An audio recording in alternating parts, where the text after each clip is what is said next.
Un hombre escribió, 500 años antes del hecho, el precio exacto por el cual su propio Dios sería vendido. 30 monedas.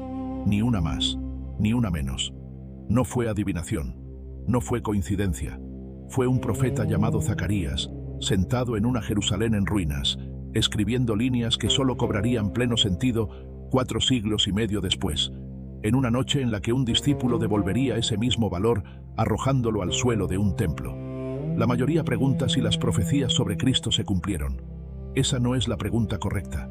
La pregunta correcta es, ¿por qué solo un profeta, de entre todos los que Israel ha tenido, recibió el guión entero, desde el asno hasta el trono, desde la traición hasta el día en que sus pies volverán a pisar una montaña que aún se partirá por la mitad?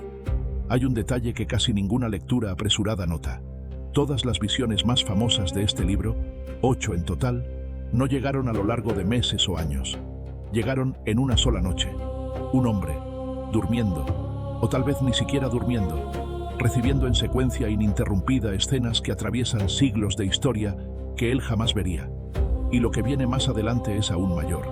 En este libro, el propio Dios va a hablar en primera persona sobre su propia muerte. Va a decir con todas las letras que lo mirarán a él, al Señor, como a alguien que fue traspasado.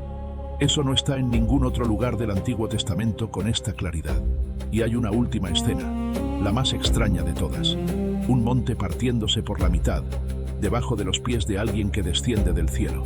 Esa parte específica, esa, aún no ha sucedido. Vuelve conmigo algunos siglos atrás. Jerusalén, año 520 a.C. No la Jerusalén gloriosa de los tiempos de David o Salomón. Una Jerusalén cansada, remendada, llena de gente que volvió del exilio babilónico cargando más desánimo que esperanza. 70 años antes, los babilonios habían arrasado la ciudad y llevado al pueblo cautivo. Después, cuando los persas tomaron el poder, un rey llamado Ciro firmó un decreto permitiendo que los judíos volvieran a casa. Cerca de 50.000 aprovecharon la oportunidad, pusieron los pies de nuevo en la tierra prometida, echaron los cimientos de un nuevo templo y entonces se detuvieron. A los vecinos samaritanos no les gustó la idea de la reconstrucción y consiguieron, junto al gobierno persa, una orden para interrumpir la obra. Lo que debía durar unos meses, duró casi 14 años. No por falta de mano de obra, por falta de fe. El pueblo había vuelto a casa, pero no había vuelto de corazón. Fue en este escenario, obra paralizada, moral baja, un pueblo creyendo que los obstáculos probaban que Dios había desistido de ellos, que 2 profetas fueron levantados casi al mismo tiempo. Ageo primero. Después, 2 meses más tarde, un hombre más joven, de familia sacerdotal, llamado Zacarías. Su nombre, en hebreo, significa «El Señor recuerda». Y es irónico, porque la primera cosa que él hace es recordar al pueblo lo que sus padres olvidaron. La apertura del libro no tiene rodeos. Dios está airado, y el texto usa una expresión fuerte, casi inusual, para describir este enojo. No es rabia a causa del templo paralizado, es algo más profundo. La constatación de que volver físicamente del exilio no bastaba. Era posible estar de vuelta en la tierra y continuar tan lejos del corazón de Dios como en Babilonia. No sean como sus padres, dice el profeta. Y entonces hace una pregunta que corta. ¿Dónde están sus padres ahora? ¿Y dónde están los profetas que les advirtieron? Se han ido todos, solo quedaron las palabras. Y esas palabras se cumplieron al pie de la letra. El juicio que los profetas anteriores anunciaron cayó exactamente como fue anunciado. Era este el argumento de Zacarías. Si las palabras antiguas de juicio se cumplieron tan precisamente, ¿por qué dudar de las palabras nuevas de restauración? Nadie imaginaba en aquel momento el tamaño de la restauración que estaba siendo prometida. 3 meses después de este primer discurso, en una sola noche, a los 24 días del 11º mes, el profeta recibe la secuencia de visiones que va a formar el corazón del libro. Un hombre montado en un caballo rojo, parado entre los mirtos. Zacarías pregunta quién es, y la respuesta que recibe es extraña. Este jinete es llamado, pocos versículos después, el ángel del Señor. Y a lo largo de todo el Antiguo Testamento, este título específico no se refiere a un ángel común. Se refiere a una manifestación visible del propio Dios. la misma figura que se le apareció a Moisés en la zarza ardiente, la misma que luchó con Jacob, la misma que se le apareció a los padres de Sansón. Este jinete divino está allí con un propósito. Intercede, pregunta hasta cuándo Dios va a aplazar la misericordia sobre Jerusalén. Y la respuesta que recibe es de consuelo. La ciudad será reconstruida. El cordel de medir será extendido de nuevo sobre ella, no para marcar destrucción, sino para marcar reconstrucción. Esto resuelve una capa, pero abre otra, mayor. Si este jinete es el propio Señor apareciendo en forma visible para interceder por Israel, ¿quién más, en este libro, va a aparecer bajo disfraces que solo tienen pleno sentido mirando hacia adelante? Las visiones continúan, una tras otra, en aquella misma noche. 4 cuernos y 4 herreros. Los imperios que aún aplastarían y serían aplastados. Un hombre con un cordel de medir, planeando las dimensiones de una Jerusalén futura tan grande que va a necesitar vivir sin muros, protegida apenas por un muro de fuego a su alrededor. La propia presencia de Dios como defensa. Un candelabro de oro que nunca necesita reabastecimiento manual porque está conectado directamente a la fuente de aceite, símbolo, el propio texto lo explica, del Espíritu de Dios, no de la fuerza humana. Pero es la cuarta visión la que carga con el peso más denso. Zacarías ve a Josué, el sumo sacerdote de la época, parado delante del ángel del Señor. Y a su lado, acusándolo, está Satanás. Las vestiduras de Josué están sucias. Literalmente, en el hebreo, el término describe el tipo de suciedad más repugnante posible para un contexto sagrado. Y el sacerdote no tiene cómo limpiarse por sí mismo. No hay ritual, no hay esfuerzo que resuelva eso. Entonces el ángel ordena, quítenle las vestiduras sucias, pónganle un turbante limpio. Y la razón dada no es el mérito de Josué, es una elección que Dios ya había hecho por amor, no a causa de nada que el sacerdote hubiera hecho para merecerlo. Un hombre incapaz de purificarse siendo purificado por decreto de otro. Y entonces viene la frase que cambia el tono de todo. Traeré a mi siervo, el renuevo. En hebreo, esta palabra, Tzemach, no es un título cualquiera. Aparece de nuevo más adelante, y siempre cargando con la misma idea. Un brote que nace de un tronco que parecía muerto. No una dinastía fuerte perpetuándose. Una raíz cortada que, contra toda lógica, aún produce vida. Josué era solo la sombra. El sacerdote real, purificado por decreto, era una señal. El texto usa exactamente esa palabra, señal, apuntando hacia otro sacerdote que aún estaba por venir. La siguiente visión refuerza el mismo patrón en Zorobabel, el líder responsable de terminar la construcción del templo. A él se le dice una de las frases más citadas de todo el libro: no con ejército ni con fuerza, sino con el Espíritu del Señor. La reconstrucción no dependía de la capacidad política o militar de Zorobabel, dependía de una fuente de poder que él no controlaba.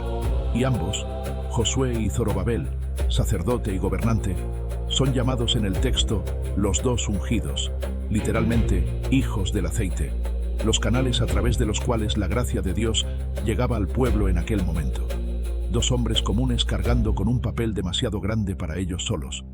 Esto planta la pregunta que va a dominar el resto del libro. Si un sacerdote solo no basta y un gobernante solo no basta, ¿qué sucede cuando las dos funciones, sacerdocio y trono, necesiten encontrarse en una única persona? La respuesta llega unos pocos capítulos después, en un gesto que, para cualquier judío que conociera la ley, debería ser imposible. En el capítulo 6, una delegación llega desde Babilonia trayendo plata y oro, una ofrenda de los exiliados para el templo. Y Dios manda a Zacarías a hacer algo extraño, tomar ese metal y fabricar una corona, no una mitra sacerdotal, una corona real, y ponerla en la cabeza de Josué. Esto quebraba la ley levítica. El sumo sacerdote no usaba corona. La corona era símbolo de realeza, y realeza y sacerdocio, en Israel, eran líneas separadas por decreto divino desde los tiempos de Moisés. Un rey que intentó asumir funciones sacerdotales, más tarde en la historia de Israel, fue castigado con lepra en el acto. Entonces, ¿por qué coronar al sacerdote? Porque, como el propio texto explica, aquello no se trataba de Josué. He aquí el hombre cuyo nombre es Renuevo. Él será sacerdote sobre su trono. Un único individuo, rey y sacerdote al mismo tiempo. Algo que la ley mosaica prohibía para cualquier ser humano común, porque no se estaba escribiendo sobre un ser humano común. avanza ahora 400 años. Los capítulos finales del libro de Zacarías tratan de acontecimientos tan distantes del profeta que él probablemente los escribió en una etapa mucho más tardía de su vida. Y es aquí donde la precisión del texto empieza a incomodar a cualquier lector honesto. El capítulo 9 abre describiendo, con detalles geográficos exactos, la conquista de ciudades como Damasco, Tiro y las ciudades filisteas, una secuencia de victorias militares que solo ocurriría, históricamente, 2 siglos más tarde, bajo Alejandro Magno. Tiro, una fortaleza en una isla que ningún ejército anterior había logrado derribar, cae justamente por el método que usó Alejandro: construir un espigón de piedras hasta la isla y quemar la ciudad hasta los cimientos. Y justo después de esta secuencia de conquista militar, el texto cambia de tono de forma abrupta. He aquí, tu rey viene a ti, no un conquistador, un rey que viene montado, no en un caballo de guerra, sino en un pollino, el animal ligado, en toda la cultura de la época, a la paz, no a la batalla. Este único versículo, escrito alrededor del 520 a.C., describiría con exactitud la escena registrada en los Evangelios cuando Jesús entra en Jerusalén montado en un asno, mientras el pueblo extiende mantos en el camino. 400 años de distancia entre la palabra escrita y el día en que ésta ganó pies y polvo en los caminos. Pero el mismo capítulo que describe la entrada triunfal también guarda, 2 capítulos después, la escena más dura de todo el libro. En el capítulo 11, Zacarías asume, dramáticamente, el papel de un pastor cuidando a un rebaño destinado a la muerte. Ovejas maltratadas por quienes debían protegerlas. Él usa 2 varas simbólicas, una llamada gracia, otra llamada unión, representando el cuidado y la unidad que Dios aún le ofrecía al pueblo. Y entonces, en un gesto de provocación profética, el pastor pide su propio salario por el trabajo realizado, sin obligar a nadie. Solamente, si creen que valió la pena, paguen lo que consideren justo. La respuesta llega en 30 monedas de plata. Este valor no fue elegido al azar por el texto. Era, según la ley de Éxodo, el precio establecido para indemnizar al dueño de un esclavo muerto por un buey. El precio de un siervo sin valor. Y el pastor recibe la orden de arrojar esa cantidad, con el texto marcando, casi con ironía amarga, ese gran precio, dentro de la casa del Señor, para el alfarero. Un valor calculado exactamente para doler. 4 siglos y medio más tarde, un discípulo llamado Judas recibe exactamente 30 monedas de plata para entregar a Jesús y, lleno de remordimiento, devuelve el dinero arrojándolo al suelo del templo. Dinero que los sacerdotes, sin saber que estaban cumpliendo la profecía palabra por palabra, usan para comprar un campo del alfarero. No es coincidencia temática, es el mismo número, el mismo lugar, el mismo gesto de arrojarlo. Y el pastor, en el texto de Zacarías, quiebra su segunda vara, unión, simbolizando que los lazos internos de la nación serían rotos. Los historiadores confirman que fue exactamente eso lo que sucedió décadas después del rechazo de Cristo. Una nación dividida internamente que se desmoronó bajo el cerco romano en el año 70. Esto debería incomodar a cualquier persona que escucha esta historia por primera vez, porque la pregunta que queda no es histórica, es personal. ¿Cuántas veces ocurre lo mismo a pequeña escala, sin 30 monedas de por medio, cuando alguien decide cuánto vale Cristo para él, calcula un precio demasiado barato y sigue adelante como si aquello no le costara nada a nadie? Llegamos ahora a la parte del libro que ningún comentarista logra explicar sin tartamudear. Capítulo 12. Jerusalén está rodeada por ejércitos de varias naciones, no por los babilonios del pasado, ni por los romanos del 70 después de Cristo, porque el propio texto ata este cerco a un momento que solo puede venir antes del retorno visible de Cristo. Y en medio de esta escena de guerra, Dios promete derramar sobre la casa de David un espíritu de gracia y de súplica. Y entonces viene la frase: y mirarán a mí, a quien traspasaron. Detente un segundo en esto. Quien está hablando, en este versículo, es el propio Señor, en primera persona. No mirarán a Él, mirarán a mí. El mismo Dios que habla está diciendo que va a ser traspasado, y que el pueblo lo llorará como quien llora a un hijo único, a un primogénito. No existe en ningún otro lugar del Antiguo Testamento una declaración tan directa de la divinidad del Mesías, combinada con la certeza de su muerte violenta. Es Dios hablando sobre su propia crucifixión, siglos antes de que existiera una cruz romana para crucificar a alguien. Y el capítulo siguiente profundiza aún más esta herida. Despierta, oh espada, contra mi pastor, contra el hombre que es mi compañero. La palabra usada allí, en el original, es la misma empleada en Levítico para describir a un hermano, a un igual. Dios llamando al pastor herido su igual, su contraparte, su equivalente en naturaleza. Ningún otro pasaje del Antiguo Testamento se acerca tanto a declarar, sin margen para otra lectura, que el Mesías comparte la misma esencia divina. Y es el propio Padre quien ordena el golpe. La espada despierta contra el pastor por mandato de Dios. La cruz vista, aquí, no como un accidente de la historia, sino como una decisión deliberada del cielo. Los evangelios van a citar exactamente este pasaje en la noche en que Jesús es arrestado. El momento en que los discípulos se dispersan, aterrorizados, cumpliendo al pie de la letra la imagen de ovejas esparcidas cuando el pastor es herido. Dos partes de esta profecía están cumplidas. La entrada humilde, cumplida. La traición por 30 monedas, cumplida. El pastor herido y el rebaño disperso, cumplidos. Pero existe una última escena, y esa aún está abierta. Capítulo 14. Las naciones están de nuevo reunidas contra Jerusalén, la ciudad ya tomada, los despojos siendo divididos en medio de ella. El escenario más sombrío que Zacarías haya descrito. Y entonces, en el momento en que todo parece perdido, saldrá el Señor. En aquel día estarán sus pies sobre el monte de los olivos, y el monte se partirá por la mitad. No es una figura retórica sobre el triunfo espiritual. Es geografía real. Un monte específico, al este de Jerusalén, descrito abriéndose físicamente bajo los pies de alguien que desciende visiblemente. El mismo monte desde donde, según los relatos del Nuevo Testamento, Jesús subió al cielo, con la promesa de que volvería de la misma manera en que partió. Esta escena, los pies sobre el monte abriéndose, el Señor llegando con todos sus santos, aún no ha sucedido. No hay registro histórico de ningún evento así. Y es exactamente por eso que carga con un peso diferente al de las otras. Mientras la entrada en Jerusalén y la traición ya son hechos consumados que cualquier historiador puede comprobar, esta última escena continúa, hasta hoy, como una promesa abierta. La misma pluma que escribió 30 monedas con exactitud, también escribió un monte abriéndose, y no hay por qué confiar en una palabra y dudar de la otra. Existe algo perturbador, y al mismo tiempo, profundamente firme al mirar este libro entero de una sola vez.